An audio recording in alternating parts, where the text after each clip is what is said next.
Le palais de la culture Amadou Hampâté-Bâ de Bamako a abrité, ce samedi 23 octobre 2021, la 10e conférence nationale de l'Union pour la République et la démocratie, UR, le parti créé par Feu Soumaïla Cissé, ex-chef de file de l'opposition malienne. Cette conférence statutaire avait à son ordre du jour 2 points, à savoir, l'adoption du rapport d'activité du bureau exécutif national et le remembrement du parti. Lors des travaux, Prof Salikou Sanogo a rappelé que l'UR est une grande famille au sein de laquelle il ne saurait y avoir de nouveaux ou d'anciens militants. Dès l'adhésion, on y a automatiquement les mêmes droits que les devanciers. Et c'est donc à l'unisson que nous volerons vers de nouvelles victoires dont la plus emblématique est celle de l'élection présidentielle à venir. Cette thèse est contestée par une frange non moins importante des cadres fondateurs du parti de la Poignée, conduite par Mdamba Traoré. Depuis des mois et donc bien avant cette conférence nationale, l'ancien ministre et député UR de la commune vide du district mène une farouche lutte contre toute éventuelle candidature de deux poids lourds richissimes qui ont récemment intégré le parti. Il s'agit de l'ancien PM Boubou Cissé, militant de base de l'UR Adjéné, et l'ancien ministre des Finances, Mamadou Igor Diarra, militant de base à Markala. Est-ce la raison de leur absence aux travaux de la conférence nationale? Tout laisse croire. De toute façon, après le décès de Soumaïla Cissé, il se trouve que l'entreprise politique UR connaît une crise financière sans précédent.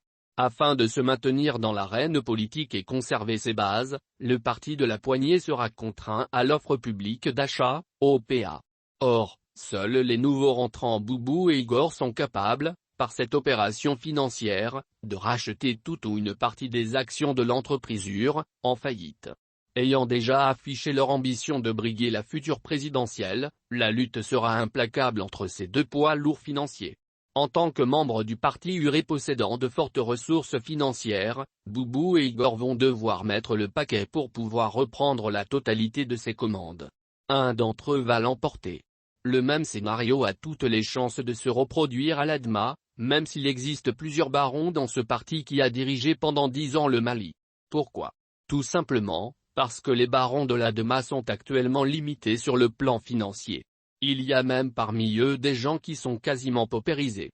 Au moment de faire le choix pour désigner un candidat à la présidentielle, les cadres dirigeants du parti des abeilles dont beaucoup ont des ambitions présidentielles, ne pourront jamais s'entendre pour fournir une candidature consensuelle parmi la vieille classe dirigeante. Or il faut bien que le parti participe aux futures élections, présidentielles et législatives. Mais comment trouver les moyens conséquents pour figurer parmi les meilleurs? En ce moment, la réelle politique va forcément contraindre l'entreprise politique ADMA à l'OPA.